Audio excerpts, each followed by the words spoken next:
This is volume 2 of the Complete Love and Rockets. This is Chelo's Burden. This reprints issues 3 and 4 from the first 50 Love and Rockets issues, which is their volume 1. Recently, I had read volume 1 of this collection, Too Many Volumes we're talking about, and it reprinted issues 1 and 2. And I've read subsequent stories subsequent to this, like The Death of Speedy and other stories, and so I know that they got better than they were in issues 1 and 2. And people have told me, you know, it's amazing how good and how fast they got, but it's really amazing to read issues 1 and 2 and then read issues 3 and 4 and just to see the leap as far as storytelling ability and to make comics that just seem to still flow so smoothly. It's just really impressive. I know that anybody that's read these things are going to know what I'm talking about, but it's just extremely impressive. This has an introduction by Gary Groth. This is the 3rd printing, so this was printed in May 1996. First one was June 1986. And Gary mentions Beto adds about, I think, 6 or 12 pages of additional art just to kind of throw an intro, kind of smooth things out with the story. This is Heartbreak Soup. Because I remember I had issue 3 before, an old beat up reader's copy, and this is how it starts off.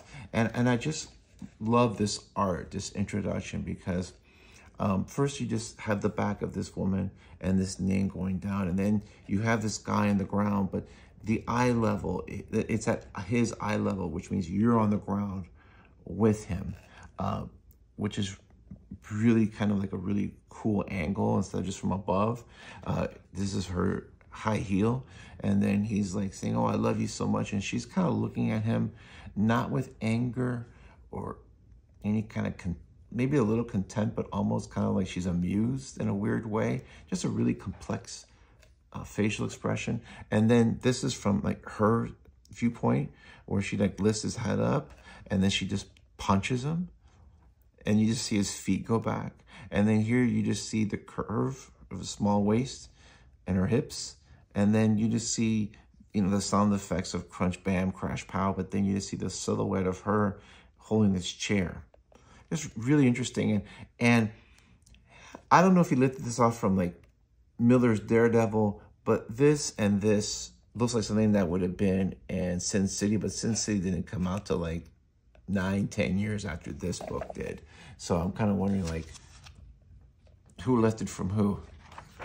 And I've seen other panels in issues 1 and 2 that look like Sin City, but that Beto did. So I'm not accusing anybody of anything. I'm just saying I think somebody was inspired. This is a really complex story, but not, if you try to explain to somebody, it'd be hard to explain. You'd have to read it. And it's just this story that starts off with this lovable loser, and then it has this love triangle between this guy, another young good-looking guy, and this girl, People, that they're both in love with. Neighborhood kids.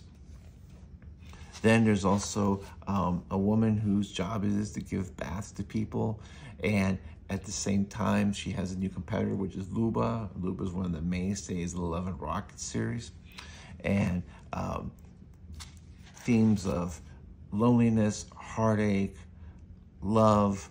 There's comedy, there's tragedy, there's sadness, just all mixed in.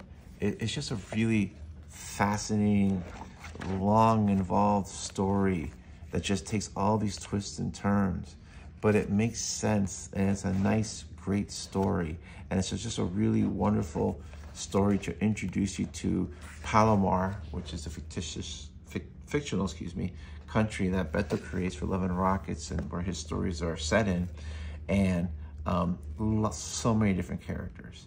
Just really great story and art. This is a really lovely piece. And one of the things I do like about this collection is that instead of this being split in between issues 3 and 4, having to read half of it and then another half, I like the fact that I can just read one long, uninterrupted story.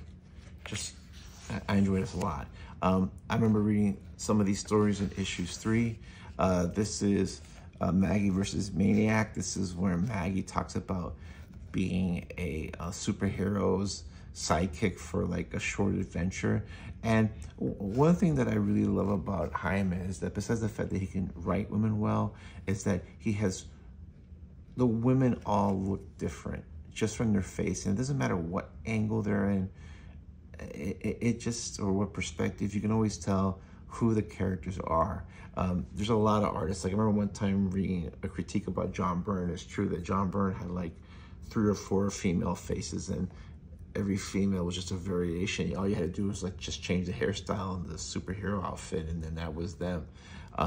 He's just amazing because they all look different, and he's so good at being consistent with that, and everybody just looking on point. Like if you look back, like if you have DC and Marvel, you have that model sheet where this is the way the character's supposed to look. It's like he understands the assignment that these are supposed to always look consistent to each other, no matter what's going on. And so this story here is just basically her becoming a sidekick.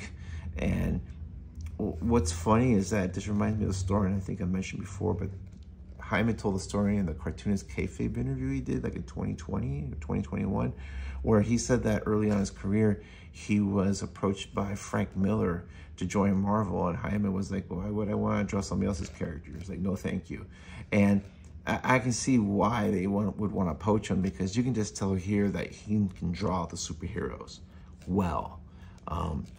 He just did it for the story, but they wanted him to do it because he can make the guys look manly. He can make the women look powerful, but yet sexy, but not overdo it. And then again here, it's just, this is the way Hopi always looks, like young Hopi. This is Penny, and I'm sorry, Maggie, excuse me. Young Maggie, Penny, and then Hopi. Just really just great art. And then here's like this one panel where she's thinking about what she want to do, and this looks like something that Robert Crumb would draw. Just he's so good. And these guys are like early 20s, 23, 24 when they're doing this stuff, when Jaime's doing this. And then some of these little stories don't seem consequential, but they add nice backdrop and insight to the characters, and you kind of have to piece all these little bits here and there. And then you here have 100 rooms, which basically Maggie, Hopi, and Izzy all stay with Penny Century's boyfriend's mansion for a few weeks. And just kind of a surreal story. A lot of, like, I would say, just it's similar to Heartbreak Soup, and you have the story that starts off one way and it goes here and it goes there and it goes here and it goes there, and it's hard to explain. It wouldn't sound right if I explained it, but if I read it, it makes sense. And again, Jaime's world is surrealistic and not exactly like our world, just like Beto's is. It's just this takes place in the Southern California area predominantly. I love this panel of Hopi just dragging Maggie, and then you have all of these interesting, strange characters here. And everybody looks distinct and unique and well drawn and well composed. And then at the end, it's kind of like, because Maggie and Hopi are friends, they're sometimes lovers, but this kind of solidifies their friendship more. And, you know, we know that their friendship and their relationship go through a lot of ups and downs. These are small city stories that I'm not sure what they mean, but then again, a lot of times you'll see stories here, and then you'll see the follow-up many issues later. This is a story by Jaime Toyo's request, and this is sort of like a continuation of these two gentlemen that are in jail from issue 2. Just really great art. I just love this panel where you just see half her face and the tear. Just really good stuff. Just this classic, almost 1950 style with these faces and all that. this is something that like Charles Byrne would have drawn or still drawn, you know, and how he can just draw a woman just to be really attractive, but not showing anything. But, you know, she stands out from this whole crowd and just a really attractive woman. He just knows how to draw women attractive without having to reveal a lot of stuff, which is, you know, because it's having them wearing skimpy outfits and all that kind of stuff. That's just like the easy way to do it. But there's just nothing being shown here. But it's an attractive woman. Just these classic, you know, cheekbones and the lips and everything. And then this ends with this story, Somewhere in California by Mario Hernandez, which is an interesting story. It's a little strange for me. And I'll be honest, his art is not as polished. It's different style, but it's not as polished as Jaime's and Beto's. But I don't know if how much of the grind he was putting in, or he just wanted to be a different style. I don't know. And then this last story by Jaime, this character is out in space. Not sure what this is about, but again, just fun, interesting little story. Not sure what that leads to. And then in the back, you always have the covers. Now, the early versions that were done on like newsprint or original comics paper had color cover reprints. These are black and white. But again, this is that whole superhero thing that you could I'm sure Marvel saw this and was like, we got to sign this dude. This is the back cover to issue 3. And it's interesting because when I read this, I said, oh, this is Tank Girl. And then I didn't realize that Tank Girl came out years after this issue. And it's funny because, you know, Jamie Hewlett said, oh, yeah, you know, this back cover is one of the inspirations for Tank Girl. Like, inspiration? This looks like something out of Tank Girl. And I'm not even super familiar with Tank Girl, but I can just look at it and say, this looks like something out of Tank Girl. So again, I think, you know, the Hernandez brothers are like, you know, getting other guys to like create other new works. This is issue 4, and this is the back to issue 4. And just some pinups here. Luba and Chelo.